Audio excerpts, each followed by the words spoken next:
नमस्कार, जनमानस पर क्लिक कर चुके हैं आप। इस पार न उस पार, हम करते हैं आर पार। पटना में एक वीआईपी नेता भूख हड़ताल पर बैठे हैं। जी हां, हम बात कर रहे हैं प्रशांत किशोर की। प्रशांत किशोर गुरुवार से ही पटना के गांधी मैदान पर अनशन पर बैठे हैं। वह बीपीएससी छात्रों की मांग को लेकर अपना समर्थन दे रहे हैं और सरकार पर दबाव डाल रहे हैं। अब आप कहिएगा कि प्रशांत किशोर को आप वीआईपी नेता क्यों कह रहे हैं। जी हां, उनके अनशन के दौरान एक वैनिटी वैन की बहुत चर्चा है। कहा जा रहा है कि यह वैन, इस वैनिटी वैन में 5 स्टार फैसिलिटी है और ये तकरीबन 2 करोड़ की है। कोई वैनिटी वैन को 2 करोड़ का कह रहा है तो कोई 2.5 करोड़ का। हालांकि खुद प्रशांत किशोर इसे 25 लाख का बता रहे हैं, लेकिन इसमें कितनी सच्चाई है ये कहा नहीं जा सकता है। माननीय प्रशांत किशोर जी कंबल वाले, कहा जाता है करोड़ों का है वैनिटी वैन, लेकिन सवाल पूछना बैन। आरोप लगा दिया। और वैनिटी वैन की जहाँ तक बात है, इसमें तो एक्टर लोग बैठते हैं, एक्टर बैठते हैं, एक्ट्रेसेस बैठती हैं वैनिटी वैन में, और बैठाने वाला प्रोड्यूसर और डायरेक्टर है। हम लोग सब लोग जान रहे हैं कौन है प्रोड्यूसर, कौन है डायरेक्टर और एक्टर को बैठाया गया है, तो सब लोग जानते हैं। विपक्ष की ओर से आरोप लग रहा है कि वैनिटी वैन में पूरा वो आराम करते हैं, अनशन के नाम पर आराम करते हैं, खाते पीते और मौज करते हैं। हालांकि उन्होंने इसका जवाब भी दिया है कि वह वैनिटी वैन का इस्तेमाल क्यों करते हैं। उन्होंने कहा कि वैनिटी वैन का इस्तेमाल वो सिर्फ शौच के लिए करते हैं। वीआईपी नेता जो मीडिया के सवालों से तिलमिला जाता है, एक वीआईपी नेता जो चाहता है कि मीडिया उनके मुताबिक सवाल करे, सवाल ऐसे हों जिससे वो कंफर्टेबल हों, सवाल उनको चुभे नहीं, अनकंफर्टेबल ना करे। ऐसा नहीं करने पर वो अनाप शनाप बोलने लगते हैं। देखिए ज़रा एबीपी न्यूज़ के संवाददाता के साथ उन्होंने किस तरह से व्यवहार किया और कैसा जवाब दिया। प्रशांत सर, पहले आप एक बार मेरी सवाल सुन ले।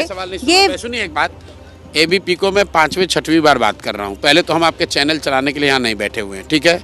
दूसरी बात, ये नेशनल स्टूडियो में बैठकर जो लोग सवाल पूछ रहे हैं उनको गांधी मैदान की जानकारी है। ये भाजपा का ब्रीफ चला रहे हो।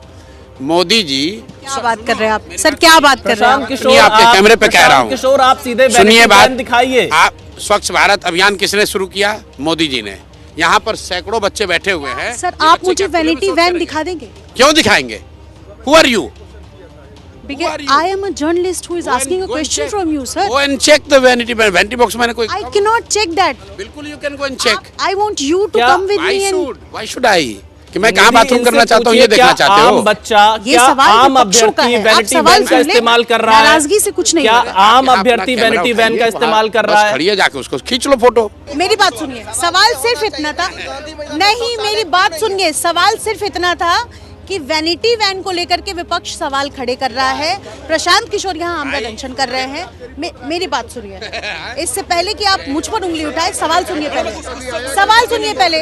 सवाल इतना है कि वैनिटी वैन का इस्तेमाल आमरण अनशन पर प्रशांत किशोर बैठे हुए वो क्यों कर रहे हैं? सिर्फ इतना सवाल है, इधर उधर की बात नहीं।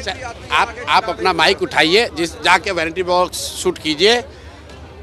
आप जैसे लोग जो ये पत्रकारिता के नाम पर ढोंग कर रहे हैं, ये मत बोलिए प्लीज। प्रशांत, पहले सुनो, आप मेरी पत्रकारिता पर सवाल मत उठाइए। सवाल सर, आपका वैनिटी वैन गांधी मैदान में खड़ा है, इसलिए आपसे सवाल है। आप अगर कुछ भी कह देंगे सर तो मैं सुन थोड़े लूंगी। आप यार तुम्हें कह रहे हैं कैमरे, माइक मेरे पास आएगा तो मैं बोलूंगा ना, तुम्हारे शब्द बोलूंगा। वीआईपी नेता के इर्द गिर्द 3-4 पूर्व आईएएस आईपीएस रहते हैं, इसलिए जब भी कोई आईएएस आईपीएस अधिकारी उनके पास कार्रवाई के लिए आता है तो वह उसका धौंस दिखाते हैं और कहते हैं कि अपनी औकात में रहो। पटना के एसपी के साथ उन्होंने इसी तरह का बर्ताव किया। उनके अगल बगल बैठे पूर्व आईएएस आईपीएस कहते हैं कि मैं इनका बॉडीगार्ड हूँ, इनको किसी तरह से हानि नहीं पहुँचने दूँगा, क्योंकि ये हमारे नेता हैं। अगर इनको ले जाना है तो पहले मुझे उठाना होगा। मुख्यमंत्री बच्चों से मिलना नहीं चाहते हैं। यही बिहार के लड़के और बच्चे तो उनको चुनकर मुख्यमंत्री बनाए हैं। कितना दिन लाठी मारिएगा? आपने एक बार बच्चों को लाठी मारा, फिर लड़के खड़े हो गए। दूसरी बार फिर लाठी आपने चलाया, फिर लड़के खड़े हो गए। आज आप हमको पकड़ कर ले जाइएगा, मैं फिर बैठ जाऊंगा। आज गांधी मैदान के कॉर्नर में बैठे हैं, कल 1 लाख लड़कों के साथ गांधी मैदान में आ जाएंगे। बिना बात के उपाय क्या है? कितना गोली चला लोगे भाई? और आप चला के निकल जाओगे। देखिए, मैं जब उस दिन यहाँ से चला गया था, तब आपके एक प्रशासनिक अफसर ने जो बात कही कि आपका नेता भाग गया, ये बहुत गलत बात है, बहुत गलत बात है। मैंने बहुत सरकारों को देखा है, और जो भी आका बैठे हुए आपके 15 में हमने मदद नहीं की होती तो कहानी उनका खत्म हो गया होता। तो मेरे नेता के इर्द गिर्द जितने लोग बैठे हैं, हम DIG रिटायर्ड, हमारे जितेंद्र मिश्रा है IG रिटायर्ड, आनंद मिश्रा है अभी भी DIG, तो 3 रिटायर्ड IPS अफसर अपने नेता के ये तो छोड़ क्या है, ये तो रिजाइन दे क्या है। तो हम अपने नेता के इर्द गिर्द हम भी जो है पूरे जैसे SPG लगता है ना, वैसे हम लोग 3 IPS हमारे नेता को छूने से पहले संजय को और ADM साहब को सबको मैं कहता हूँ, पहले हमको उठाओ, उसके बाद मेरे नेता को छूना। एक नेता जो छात्र के साथ खड़ा होना चाहता है, खड़ा दिखना चाहता है और उसके साथ कदम से कदम मिलाकर चलना चाहता है, इसलिए उसके मांग के साथ पटना के गांधी मैदान में अनशन पर बैठा है। लेकिन इस धरने में इस वैनिटी वैन का क्या काम, जबकि वहाँ पर पहले से शौचालय की व्यवस्था है। क्या एक नेता जनता के साथ कदम से कदम मिलाकर जो चलना चाहता है, दिखना चाहता है, वो आम आदमी जो पब्लिक शौचालय है उसका इस्तेमाल नहीं कर सकता है? क्यों नहीं कर सकता है? ज़रूर कर सकता है। लेकिन ये वैनिटी वैन क्या संकेत दे रहा है VIP कल्चर का? अगर आपने अभी तक जनमानस YouTube चैनल को सब्सक्राइब नहीं किया है तो सब्सक्राइब करें, लाइक, कमेंट और शेयर भी ज़रूर करें। नमस्कार।